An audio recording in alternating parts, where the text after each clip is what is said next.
Apakah imajinasi itu nyata atau cuma tipuan otak kita? Pernahkah kamu membayangkan terbang ke luar angkasa, bertemu alien, atau hidup di dunia paralel? Tapi, tunggu dulu, apakah imajinasi itu benar-benar ada? Atau cuma sistem kerja otak yang memutar data lama? Halo semuanya, selamat datang di channel @gabut_IQ. Hari ini kita akan bahas satu topik menarik. Imajinasi, nyata atau ilusi? Sebuah pertanyaan sederhana, tapi jawabannya bisa bikin kamu mikir dua kali. Bagian satu, apa itu imajinasi? Imajinasi sering dianggap sebagai kemampuan kita untuk melihat hal-hal yang enggak ada di depan mata. Misalnya membayangkan unicorn, masa depan, atau bahkan skenario yang belum pernah terjadi. Tapi secara ilmiah, imajinasi adalah hasil kerja sistem otak, terutama bagian prefrontal cortex dan jaringan yang disebut default mode network, bagian otak yang aktif saat kita melamun atau mengingat masa lalu. Bagian 2, imajinasi Maschernas kombinasi memori plus kreativitas. Ternyata saat kamu berimajinasi, otak kamu menggabungkan potongan-potongan memori lama lalu membentuk gambaran baru. Jadi kalau kamu membayangkan naga ungu, itu sebenarnya hasil gabungan dari pengetahuan tentang reptil, ingatan tentang warna ungu, dan mungkin pengalaman nonton film fantasi.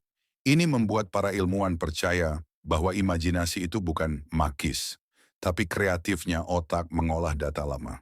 Di bagian 3. Tapi kenapa imajinasi terasa nyata? Imajinasi terasa hidup karena otak memperlakukan gambaran imajinatif hampir sama seperti pengalaman nyata.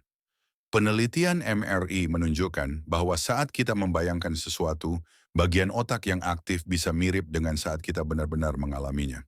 Makanya kadang mimpi atau lamunan bisa terasa intens, karena otak kita nggak selalu bisa membedakan realitas dan imajinasi secara langsung. Bagian 4. Imajinasi dalam kehidupan nyata. Meskipun bukan nyata secara fisik, imajinasi sangat penting.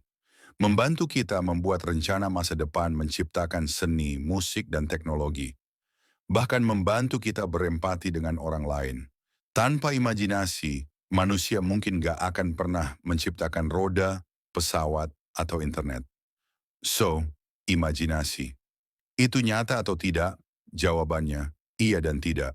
Tidak nyata secara fisik, tapi nyata dalam pengalaman otak, dan dampaknya sangat besar dalam hidup kita. Imajinasi adalah bukti betapa luar biasanya otak manusia menggabungkan data lama untuk menciptakan kemungkinan-kemungkinan baru.